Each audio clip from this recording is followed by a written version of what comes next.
Magandang araw mga ka-update. Narito ang pinakabagong ulat panahon at malagang anunsyo ng pamahalaan. Disclaimer, ang lahat ng ating mapapanood ay base sa mga nakalap na impormasyon sa mga legit resources. Ito ang nilignas update PH. Kita po natin na merong isang bagyo sa labas ng Philippine Area of Responsibility. Isa po itong tropical depression at dahil nga nasa labas pa ito ng PAR at hindi po ito isang tropical storm, ay wala pa itong international name. Ang huling lokasyon ng bagyo sa labas ng PAR ay halos 3,000 kilometro silangan ng southeastern Mindanao.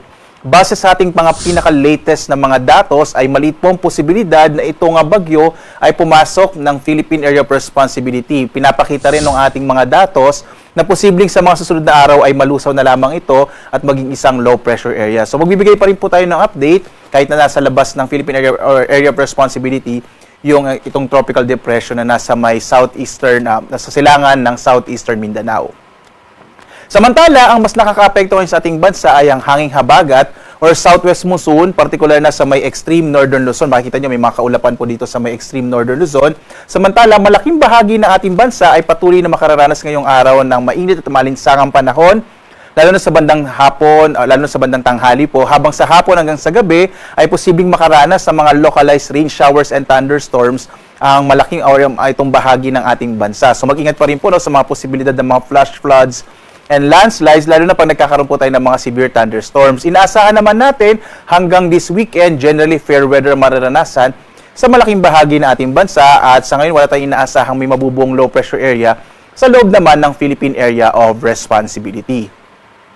At dito nga sa Luzon, inaasahan natin, malaking bahagi ng Luzon ngayong araw ay makararanas ng mga localized rain showers and thunderstorms habang mainit at malinsangang panahon ang mararanasan bandang tanghali. Yung mga thunderstorm po kadalasan nangyayari yan sa hapon hanggang sa gabi. Agwat ng temperatura sa Lawag nasa 25 to 32 degrees Celsius, sa Baguio naman 17 to 24 degrees Celsius, sa Tuguegarao 25 to 38 degrees Celsius, habang sa Kamaynilaan 25 to 34 degrees Celsius. Sa Tagaytay naman, 22 to 31 degrees Celsius, habang sa Legazpi, sa bahagi ng Bicol, 25 to 34 degrees Celsius. Dumako tayo sa Palawan, Visayas at Mindanao. Ang Palawan ay makararanas naman ng mga localized rain showers and thunderstorms. Agwat ang temperatura sa Calayan Islands na sa 28 to 32 degrees Celsius, habang sa Puerto Princesa 26 to 32 degrees Celsius. Malaking bahagi rin ng Kabisayaan ay makararanas ng mga pulupulong pag-ulan, pagkidlat, pagkulog sa dakong hapon. Hanggang sa gabi, ang agwat ng temperatura sa Iloilo, 25 to 32 degrees Celsius. Sa Cebu naman, 25 to 33 degrees Celsius. Habang sa Tacloban, mula 26 to 33 degrees Celsius. Sa Mindanao ay makararanas ng bagyang maulap hanggang sa maulap na kalangitan na may mga pulupulong pag-ulan, pagkidlat, pagkulog sa dakong hapon din hanggang sa gabi. Agwat ng temperatura sa Zamboanga, nasa 25 to 33 degrees Celsius.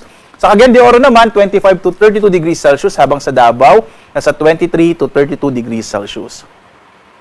Sa lagay naman ng ating karagatan, wala po tayong naka-issue na gale warning sa anumang bahagi ng ating bansa. Ligtas naman pumalaot ang mga sasakyang pandagat, malilit na mga bangka sa mga baybay ng ating kapuluan. Inaasahan po natin banayad hanggang sa katamtaman na magiging pag-alo ng karagatan. Yun nga lamang po kapag merong mga thunderstorms, kung minsan nagpapalakas yan ng alo ng karagatan, kaya mainam po, mag-ingat pa rin, lalong-lalo na yung mga maliliit na mga sasakyang pandagat.